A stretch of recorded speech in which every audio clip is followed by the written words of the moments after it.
Hey everyone, welcome to This Explainer. Look, we're diving straight into a truly fascinating phenomenon today. We're deconstructing how a grassroots student movement, the CJP protest, completely blindsided both the political and media establishment in India. Our main focus? Unpacking exactly why leaders missed the sentiment.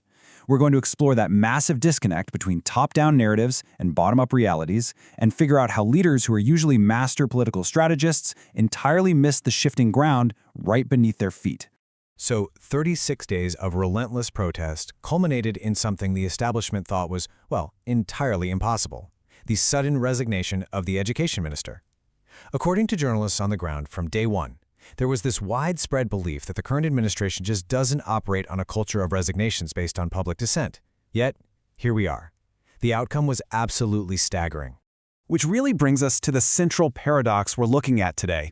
How exactly did leadership, historically praised for understanding public sentiment, get caught so completely off guard? Ground reporters noted that even senior political insiders were initially writing the whole thing off. So what created this massive blind spot?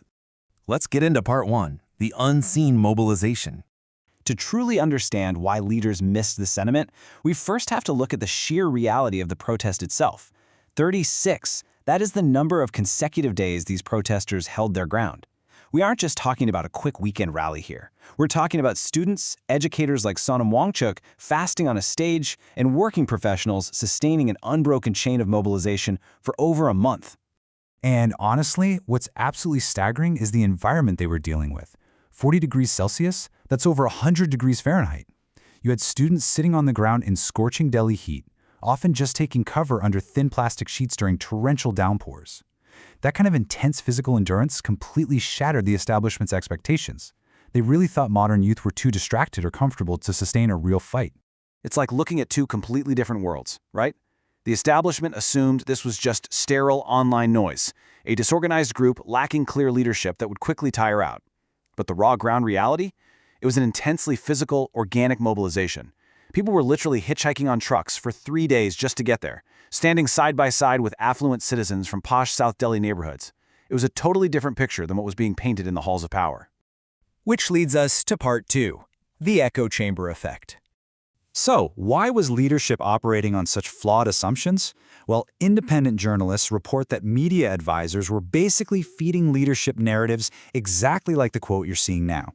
Trapped in an echo chamber of their own making, advisors pushed a narrative of total complacency. They kept telling leaders the youth were just making noise and would soon pack up, completely missing the genuine anger and hopelessness felt by a generation stuck in an endless cycle of exams. Because they were stuck in that bubble, leaders were desperately scanning for traditional fault lines, and they simply couldn't find any. This wasn't a fractured crowd. Protesters were voluntarily singing the national anthem and Vande Mataram. You had men from conservative strongholds wearing saffron attire, serving food right alongside a Muslim man named Junaid. There were zero financial, caste, or religious divides to exploit. The protesters just saw each other as citizens with shared concerns. So the movement basically became invisible to political algorithms designed to track divisions. It's a massive reminder that true grassroots unity doesn't usually fit into a neat, predictable data point. Moving on to part 3, July 20th, and how fear was erased. This is the pivotal turning point that accidentally poured gasoline on the entire movement. It started with small gatherings in early June, built up to Sonam Wangchuk's hunger strike, and then July 20th happens. Instead of letting it fizzle out, authorities deployed police force, batons, and tear gas. Now, historically, physical crackdowns scatter crowds out of fear. But here, the exact opposite happened. The use of force acted as a massive catalyst for nationwide escalation. And this specific anecdote brilliantly captures why that crackdown backfired so badly. An independent journalist on the ground spoke to an 11-year-old boy the day after the baton charge. The journalist asked if he was afraid of getting hit by the police. The kid just casually replies that he reads about freedom fighters like Bhagat Singh, and if he gets hit, he'll just take it.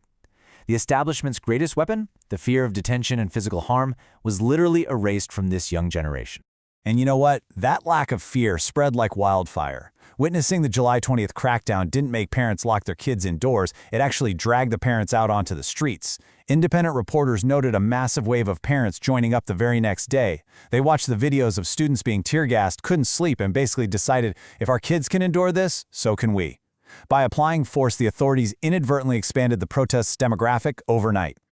Let's look at part 4, the media blind spot. While all this unprecedented endurance was unfolding on the streets, traditional news completely lost the pulse. The source material shows legacy media initially just ignored the protests entirely, and when they finally had to cover it, they tried to cram it into old, familiar political boxes. Ground sources noted that politicians and pundits threw around labels like virus, cockroaches, anti-national, or the B team of terrorists. They were desperately searching for a partisan angle to discredit the movement. But framing it that way just alienated the participants even more, to the point where crowds actively chanted against mainstream reporters who showed up. So it really boils down to a massive contrast in reporting models. On one hand, you have legacy media, bogged down by opaque TV ratings, pushing top-down narratives, and heavily reliant on political labels. On the other hand, you have independent digital reporters, often just two people with small microphones and a smartphone, uploading unfiltered ground reports directly from the field. They operated with transparent digital metrics and focused entirely on the raw, shifting sentiment of the actual people. While the legacy media's echo chamber totally blinded them, digital journalists were capturing reality in real time. This is so crucial to grasp, because the ecosystem you rely on for news completely dictates whether you see a movement or just a mirage. Finally, part 5, a new mainstream. This grassroots reporting isn't just covering a protest, it's basically redefining the media landscape.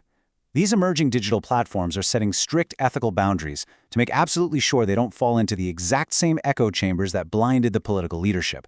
They operate on self-imposed rules: zero government advertising, absolutely no funding from politically backed megacorporations, a flat refusal to use pre-scripted interview questions from politicians, and a commitment not to profit off fracturing societal fault lines like caste or religion. This gives them the editorial freedom to actually ask the hard questions and report the unfiltered truth. Which leaves us with this final thought. When traditional power structures and legacy channels are so isolated that they completely miss a month-long, nation-shifting movement, and when independent digital journalists are the only ones actually capturing the ground reality, who really defines the mainstream media today? Is it the channel on your television or the transparent, unfiltered feed on your phone? Something to think about. Thanks so much for joining me on this explainer, and I'll see you in the next one.